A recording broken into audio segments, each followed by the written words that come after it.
Saudara-saudari yang terkasih dalam Tuhan, Shalom. Sejak bangun pagi sampai saat ini duduk di gereja ini, kita bersentuhan dengan pengalaman indrawi. Pengalaman yang kita rasakan secara langsung lewat rangsangan, lewat perjumpaan dengan semua panca indera yang ada di dalam diri kita. Dari rumah kita bangun, kita melihat suami, kita melihat istri, kita melihat kursi, kita melihat kamar mandi, kita merasa air, mendengar macam-macam.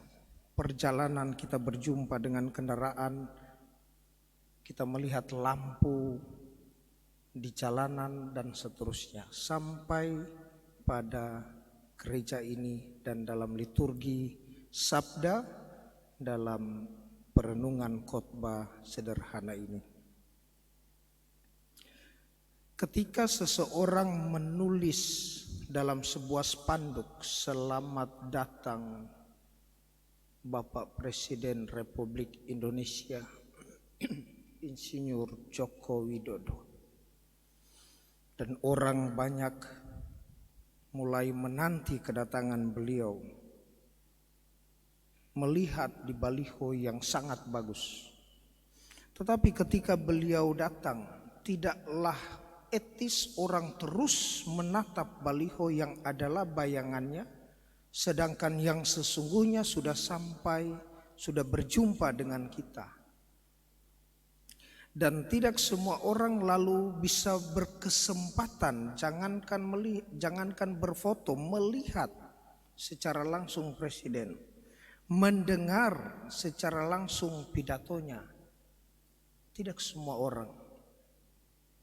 Hari ini dalam Injil, Yesus menegaskan, "Berbahagialah mata kalian yang melihat, berbahagialah telinga kalian yang mendengar, karena ada begitu banyak orang benar dan para nabi yang ingin melihat tetapi tidak bisa melihat, yang ingin mendengar tetapi tidak bisa mendengar. Karena inilah sesungguhnya di mana segala sesuatu yang terjadi mendapatkan akhir di dalam Kristus. Dari bayangan menjadi kenyataan, dari simbol menjadi hakikat, dan dari nubuatan menjadi penggenapan." Saudara-saudari yang terkasih dalam Tuhan, setiap hari kita mengikuti Ekaristi Kudus.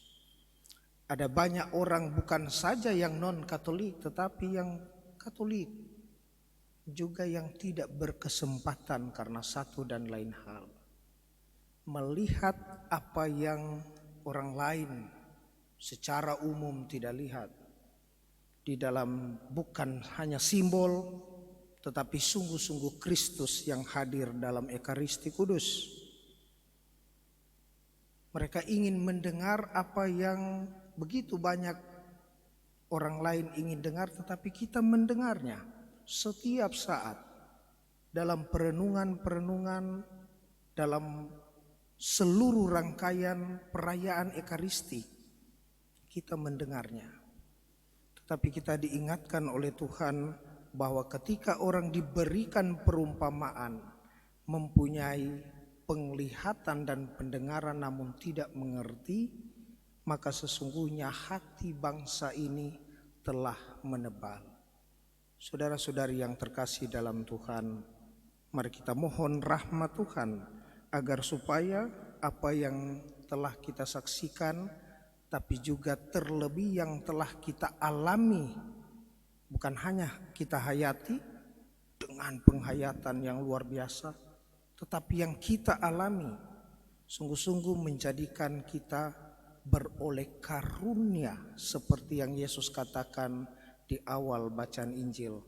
Mereka tidak beroleh karunia, tetapi kalian diberikan karunia untuk mengerti dengan hatimu. Semoga demikian.